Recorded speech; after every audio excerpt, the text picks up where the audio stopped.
Hi viewers, welcome to Nandha's vlog.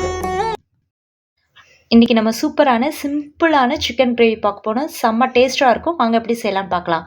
First கடாயில் எண்ணெய் ஊற்றி பெரிய வெங்காயம் போட்டுக்கோங்க. நான் ஒரு முழு பெரிய வெங்காயத்தை போட்டிருக்கேன். கருவேப்பிலையும் போட்டு நல்லா வதக்கிக்கலாம். கருவேப்பிலை போட்டு வதக்கும்போது சூப்பராக இருக்கும். நல்லா வதங்கின பிறகு இஞ்சி பூண்டு விடுது ஒரு ஸ்பூன் போட்டுட்டு, அதுவும் நல்லா வதங்கின பிறகு 2 பச்சை மிளகாய், ஒரு தக்காளி இதையும் போட்டு நல்லா நம்ம வதக்கிக்குவோம்.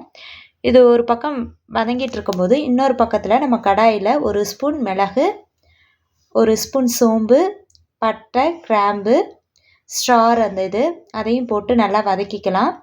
அதுக்கப்புறமா துருவன தேங்காய், நான் அரை மூடி துருவன தேங்காய் போட்டிருக்கேன். அதோட 2 ஏலக்காவும் போட்டு நல்லா நம்ம வதக்கிக்குவோம். ரொம்ப நேரம் வதக்கிடாதீங்க. கொஞ்சம் நல்லா சூடானதே போதும். கொத்தமல்லி தூவி ஸ்டவ்வை ஆஃப் பண்ணிடுங்க.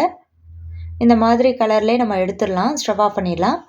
அது நல்லா ஆறின பிறகு மஞ்சத்தூள், 4 சின்ன வெங்காயம், 2 ஸ்பூன் மிளகாய்த்தூள், அப்புறமா 3 ஸ்பூன் மல்லித்தூள் இதெல்லாம் போட்டு ஃபஸ்ட்டு அரைச்சிட்டு அதுக்கப்புறமா தண்ணி ஊற்றி அரைங்க. இந்த மாதிரி பேஸ்ட் பதத்துக்கு எடுத்து வச்சுட்டு நல்லா தக்காளி வதங்கின பிறகு இதை நம்ம ஊற்றிடலாம். ஊற்றிட்டு உங்கள் குழம்புக்கு என்ன அளவு தேவையோ அந்த அளவுக்கு தண்ணியும் ஊற்றி நல்லா கொதிக்க விட்டுருவோம். உப்பு போட்டு கொதிக்க விட்ட பிறகு நான் கழுவி வச்சுருக்க சிக்கனையும் போட்டு ஒரு அரை மணி நேரம் மூடி நான் வேக வச்சிடுறேன்.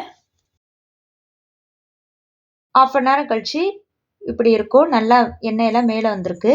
அவ்வளோதான், சூப்பராக வெந்துட்டாங்க. கொத்தமல்லி தூவி ஸ்டவ் ஆஃப் பண்ணிடலாம். கொஞ்சம் நேரம் கழித்து நீங்கள் சர்வ் பண்ணும்போது கலர் சேஞ்ச் ஆயிரும். சூப்பராகவும் இருக்கும். ட்ரை பண்ணி பாருங்கள். நான் நைட்டு சப்பாத்திக்கு வச்சு யூஸ் பண்ணி பார்த்தேன். செம்மையாக இருந்துச்சு. நீங்களும் ட்ரை பண்ணி பாருங்கள். Thanks to all. தேங்க்யூ.